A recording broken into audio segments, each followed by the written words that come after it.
How the Warlock won D&D and broke the DM spirit in the best way possible. What's up everybody, I'm SkyDieRay and welcome to another D&D story. Before we jump into this video, it's a longer video, so just make sure that you're cozy and comfortable, make sure you have everything that you need, and yeah, just sit back, relax, and enjoy this story. I hope you're gonna like it. This is the story of when a good DM made an active attempt to kill most of the party, in as hard a fight as he could fairly give us, something he fully admitted to afterwards, but things went wrong for him in the best way possible. Technically, it's not possible for any single player to win at D&D, as it's a team-based role-playing game where we're just supposed to have fun and slay imaginary goblins to get fictional rewards. Still, I'd argue if you're able to not just ruin the plans of the DM in the best and most epic way possible, breaking his spirit in the process, but also getting away with way more loot and experience than you should have gotten by a long way, then yes, you have won at this game. Next game though, be prepared to fight an Archmage Tarrasque single-handedly if he feels as if you're getting a bit too cocky. The DM always remembers what you do. This game took place in a West Marches setting, so we were doubled up on some classes and races. That said, let's get the story started by introducing our players.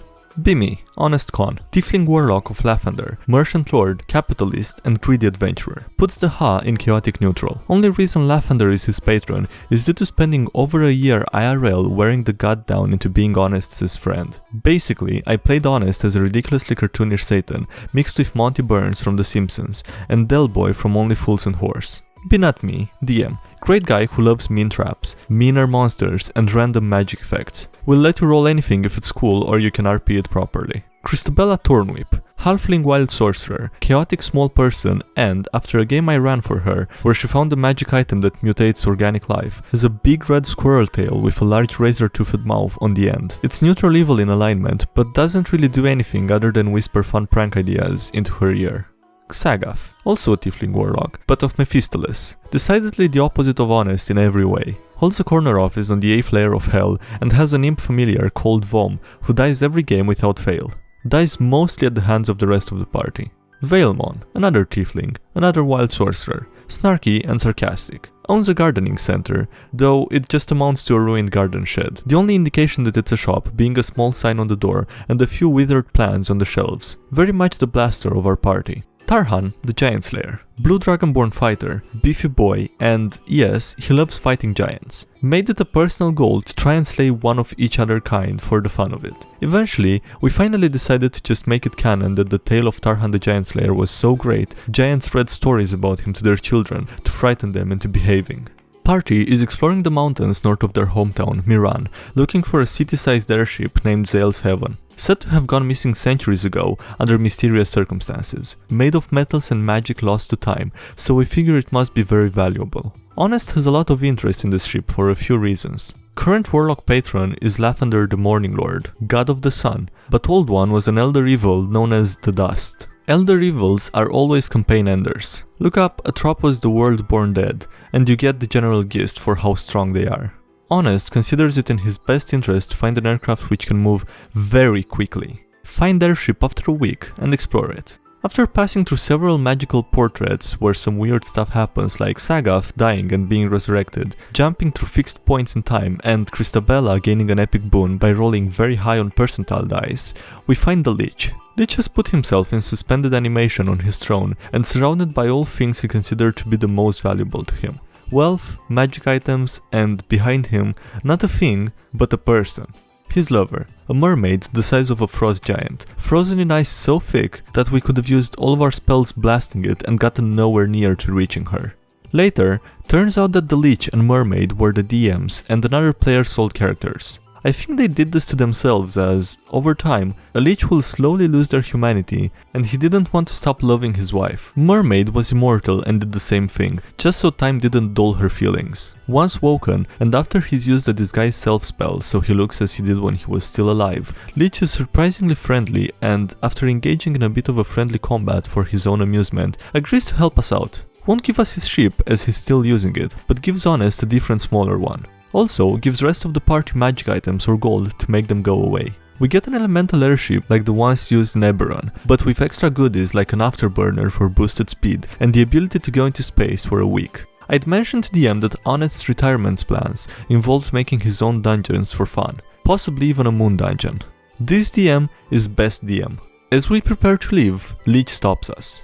tells us that if we take the airship, an ancient blue dragon by the name of Skyfang will come after us to try and steal the ship. Only reason it hasn't already attacked us is because it doesn't want to fight anywhere near the Lich's lair. Offers to help us, but for a price. Lich wants us to amuse him. Offers to put us all through some tests. If we undergo them and reduce Skyfang to half health, he'll enter the fight himself to help us out. We're all levels 10 and 11. Skyfang's challenge rating is 23. Have no choice but to agree. Each test is designed to show us what would eventually destroy our characters if they didn't change ways or find a way to resolve the problems we've caused. For Vailmon, his feud with his family from the city of Brass and his unwillingness to follow their commands. For Xagath, his inability to control his followers who dream of betraying him. For Christabella, her pranks and chaotic nature which had led to her uncle being arrested. In this trial, we failed to save her uncle, resulting in an Androsphinx killing him. For Tarhan, his feud with the giants and how he was slowly incurring the wrath of the Giant King, the most powerful and tallest giant who's ever lived. As for Honest, his trial wasn't set by the Lich himself, but by Skyfang, which the DM had decided best represented Honest's greed. Was more than accurate. Honest isn't evil, he just loves money way too much. He's the kind of person who fills his businesses with almost entirely unpaid interns, will make deals with the worst in the world for a quick coin, and likes to farm monsters such as the corpse flower to sell to big bad evil guys for lair protection. As Skyfang approaches from the distance, DM gives us time to think up a plan. Honest and Xagath summon air elements to intercept Skyfang and keep him busy. Vailmon gets on flying carpet to circle ship and prepares to blast Skyfang when it gets closer to ship. Christabella runs to front of ship to use the mounted weapons and blasts Skyfang with a weapon range of 800 feet or 250 meters. Tarhan pulls out sword and waits for Skyfang to get within whacking distance. Things immediately go wrong as Skyfang ignores the air elements and just comes straight for the ship. Seeing this, Honest bravely and heroically hides in the captain's quarters. That turned out to be the smart move to make. Skyfang starts encounter with lightning breath, does 16 d10 damage to Tarhan and the ship. Proceeds to land on the ship and kill Xagath's imp familiar, Vom. Vom dies every game, so no one cares. Hearing loud noises outside, Honest pushes the cabin door open a little and peeks outside. Sees Skyfang's ass pointed directly at him. Shuts the door again. Makes sure to lock the door. Skyfang hears sound of door locking, because why wouldn't he? Next round, Skyfang breaks the door down as door is made of wood and Skyfang is made of hate. Skyfang's next lightning breath is aimed at Honest. Does 93 lightning damage, reducing Honest from full hit points to just 5. I think for a moment. Airship, which started with over 200 hit points, now only has 30. Will crash if something isn't done. Honest really likes his ship and has already named it the Honest Ride. While next player takes turn, I check my equipment list and notice something. DM likes making homebrew items. One item he let Honest spend money to farm, and so getting an unlimited supply of, was called Funky Fungus. Eating a mushroom and failing a DC 13 constitution save results in a random wild magic effect happening, centered on the person who ate it. I get an idea, but need to hammer it home with good roleplay. Also on the ship in the captain's office was Honest's fiancée, Optimal Lucky Fingers, Tiefling Cleric of Musk and mother of Honest's son, Little Con. Honest likes her because she steals him cool stuff, helps him out with high-level cleric magic from time to time, and, based on a picture the DM drew when introducing her with a bunch of other NPCs, is thick with a capital T. Honest is a very shallow man. Probably DM's plan from the start was to get honest with her, as, being my first character, I did what a lot of new D&D players do when playing a charisma character. Flirt with any woman who passes by, though almost always roll low. When they first went on a date, Honest rolled a natural 1 to charm Lucky Fingers, so when she came to find him, she walked in on him trying to suck dry a beer robot whose spigot was between its legs.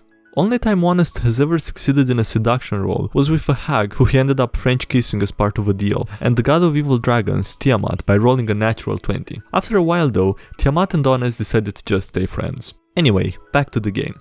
Ask the DM if Lich is watching us. DM says yes. Nodding, Honest turns to Lucky Fingers and simply says, "Go, you're more important than this ship." Lucky Fingers takes their son and teleports out. Me. DM, where's Skyfang right now? DM, 20 feet in the air of the starboard bow. Okay, I step outside and pull out the bag of Funky Fungus. Okay. As I shove all the mushrooms into my mouth, I polymorph into a giant ape, jump off the side of the ship and attempt to grapple Skyfang. As I grab Skyfang, I swallow all the mushrooms and willingly fail all my saving throws. DM is silent at this. DM remains silent for a long time. DM is thinking very hard. DM.x stopped working.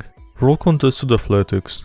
I roll athletics for Honest Khan's giant ape form, which I like to call King Khan. Only roll a 7, but giant apes have the athletics skill on their stat block. Total score is a 16. DM rolls in front of everyone. Rolls a 2. Even with Skyfang's ridiculous strength, still only get a total of 11. DM is deathly silent as he tries to process what to do. Is silent for 5 minutes straight. Considers using the net library of random magical effects, a free online list of 10,000 random effects for when magic goes wrong. He's used this list a few times before, and it saved characters more than once with lucky rolls. I thought he's gonna use that to decide on this, but DM decides that what just happened goes beyond even using that. Also considers just killing off Honest, but doesn't. Eventually decides on something. As you swallow all the funky fungus, your polymorphed body begins radiating rainbow light, which illuminates the entire airship and can be seen from beyond the horizon. As your skin begins to bubble, you feel it melt into Skyfang's. The two of you are fusing together from the sheer force of magical energy and becoming a single entity. There is a silence from the entire table at this. Me. The Lich saw all this, right? He did. He saw Honest telling Lucky Fingers, his fiancée, to save herself before possibly sacrificing himself to save the rest of the party? He did. Is he impressed? DM being very reluctant. Yes, as the fusion takes place and you feel yourself altering beyond recognition, time stops. The world turns to shades of black, white and grey, and the Lich appears. He saw everything that happened, and not only is he impressed, he'd like to make you an offer. 3 options you can choose from, which will decide your fate. This is what the DM finally decided on. Option 1. Lich will blow up the dragon and Honest. They'll both die, but that will be the end of the combat. The Lich will then safely take the party and the ship home. I don't even consider this option. Honest wouldn't want to die, and I want to keep playing as him for as long as possible. Option 2. Allow the fusion to continue. Lich doesn't know what will become of Honest, and there's a good chance Skyfang will survive, but so might Honest, albeit irrevocably altered and fused with the dragon. Better than option 1, but not by much. Option 3. Lich can undo transformation. Skyfang will be alive and very unhappy, but so will Honest. Fight continues, but Lich will be helping from here on out. I only have 5 hit points, and the ship only has about 30. After careful thought, I choose option 2. Alright, if you're sure. How many dice do you have? I'm a D&D player, so a lot. Count them out and then roll 1d4. I do so. Okay, so I've only got 127 dice. Times by 3 is 381. Why? DM checks Skyfang health and winces. That's just barely enough. Skyfang's wings burst off his body and his heart stops. He's dead and no longer flying. You're very high off the ground. Max fall damage is 20d6. I did say at the beginning of this that DMs never forget what you do. Veilmon. I grab him. What? Me. I have a hand free, right? Sure. I ate him, so he has advantage on that roll. Veilmon had been keeping out of the fight for the most part, but with his flying carpet and belt of fire giant strength, he was the closest to Honest and best person to try and help Honest out of this mess. Roll strength. Rolls high. Alright, you've got him, but the carpet can't hold that much weight, so... Veilmon. I take out a weapon to cut him out. DM allows it. Veilmon rolls again. Rolls even higher than before. Veilmon, you cut Honest out, leaving Skyfang's corpse to fall to the ground far below with a distant thud. This wasn't supposed to happen. The DM looks like he's lost something in this game, as, by his full admission, he was planning on trying to kill most of us, albeit as fairly as he was able, but soldiers on regardless. Goes on to describe that Honest is currently fused to a big clump of dragon flesh and needs to be cut out. Will probably take months to fully recover. Honest now looks more like a slug than anything. Will need surgery to be less slug-like. Hearing this, Christabella proceeds to poke Honest with a stick as her pet dog runs circles around him. Her dog survived the battle as you unanimously decided it was immune to all damage due to being too cute. DM decides that due to the experience of what happened, Honest's racial stats have now permanently changed to reflect his new draconic nature. Now has lightning resistance instead of fire resistance, and racial spells replaced by Dragon's Breath spell and Dragon Roar cantrip. Also gains a bunch of blue scales on his back, chest, arms and cheeks. It's then that I remember that Skyfang is a dragon, along with the one thing dragons are famous for other than being combat monsters. What about Skyfang's hoard? You don't know where that is. Then I'd like to ritual cast the divination spell to find it. DM was very much panicked by this. You need a hand free to cast that, and you're fused to the dragon. You said I had a hand free to grab Veilmon's, so I can cast it, right? DM looks like a broken man at this point. Goes silent for a final time. Game ends immediately. It's several days before he decides on how to handle Skyfang's horde, as he needs to research ancient blue dragons. As it turns out, when dragons near the end of their life, they start eating the horde they spent over 1,000 years building up. DM was never going to allow us all the horde, deciding most was on the other side of the world and some was already digested. In the end, and after I'm banned from using funky fungus ever again, we get a few very rare magic items, 50,000 experience, and more wealth than we should have ever reasonably have for our level by a long margin. We also leveled up once.